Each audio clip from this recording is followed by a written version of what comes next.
اپنی زندگی آپ کی نظر میں ہے، صبح سے شام تک آپ کیا کرتے ہیں اسی سب کا مجموعہ مل کر جماعت بنتی ہے۔ جماعت کوئی الگ سے نہیں آ جاتی، بلکہ جماعت تو ہمارے اور آپ کا مجموعے کا نام۔ ہم کتنا مال دیتے ہیں، کتنا وقت دیتے ہیں، کتنا ایثار کرتے ہیں، کتنی قربانی کرتے ہیں، کتنی جدوجہد کرتے ہیں، یہ ہم سب خوب جانتے ہیں۔ بل الانسان علی نفسہ بصیرہ، کسی بتانے والے کی ضرورت نہیں ہے، اس بات کی ضرورت نہیں ہے کہ میں یہاں کھڑے ہو کر بیان کروں۔ آپ خود اپنے گریبان میں منہ ڈالیں گے تو یہ آپ کو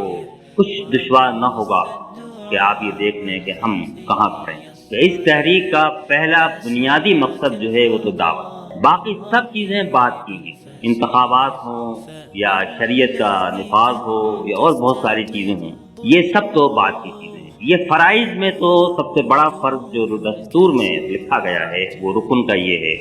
کہ وہ دعوت کا کام کرے۔ اگر آپ نے دستور پڑھا ہوگا تو آپ سب اس سے واقف ہوں گے کہ دعوت کا کام دستور میں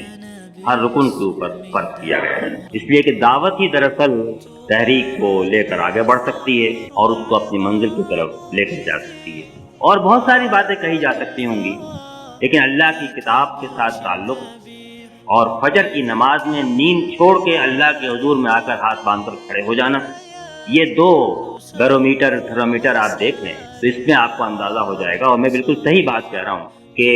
اکثریت آپ کو جو ہے وہ فجر کی جماعت میں اپنے محلے کی مسجدوں میں مشکل سے ملے گی، اور اس سے بھی دعوت کا کام متاثر ہوتا ہے، اس لیے کہ جب آپ محلے کی مسجدوں میں جماعت میں حاضری نہ ہو تو محلے کے دیندار لوگوں سے آپ کی ملاقات اور تعلقات کیسے؟ جس نے کہ اپنے رب سے اپنی زندگی کا سودا کیا ہو اور جس کو جنت میں داخل ہونا ہو، وہ کیسے تھک ہار کے بیٹھے؟ اس لیے کہ مایوسی کا تو راستہ پھر جہنم کی طرف جاتا ہے، اور مایوسی ایمان کے ساتھ جمع نہیں ہوتی۔ مایوسی ایمان کے لیے کینسر کا حکم رکھتی ہے، اس طرح کینسر جسم کو کھا جاتا ہے، اور کینسر موت کا فتویٰ ہوتا ہے جسم کے لیے، اس طرح مایوسی ایمان کے لیے موت کا فتویٰ ہے۔ اپنے رب سے کون نا امید ہو سکتا ہے؟ لیکن رب نے خود کہا ہے کہ اپنے آپ کو دیکھو، وَلْتَنظُرْ نَفْسٌ مَا قَدَّمَتْ لِغَدٍ، ہر آدمی دیکھتا رہے کیا دیکھ رہے، اپنا احتساب کرو، اپنے اوپر غور کرو، استغفار کرو، صبح اٹھو تو استغفار کرو، شام کو استغفار کرو۔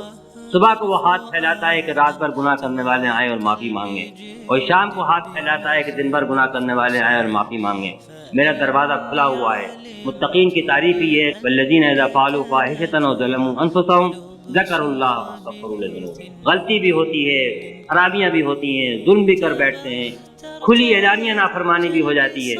لیکن یہ کہ اللہ کو یاد کرتے ہیں، اس کی طرف لوٹتے ہیں اور اس سے معافی مانگتے ہیں۔ تو میری گفتگو کا مقصد دراصل یہ ہے کہ ہم اپنے گریبان میں منہ ڈالیں، اپنے آپ کو دیکھیں اور سوچیں کہ یہ کیوں ہو رہا ہے۔ میں آپ کو دراصل یہ دعوت دینے کے لیے کھڑا ہوا ہوں کہ اپنی حالت پر غور کرنا اور سوچنا اور اس کی اصلاح کی فکر کرنا، یہی اصلاح کا پہلا قدم ہے۔ جب ہم اس پر راضی ہو جائیں کہ جیسے ہیں بس، یعنی مرثیہ بھی پڑھیں، خرابیاں بیان بھی کریں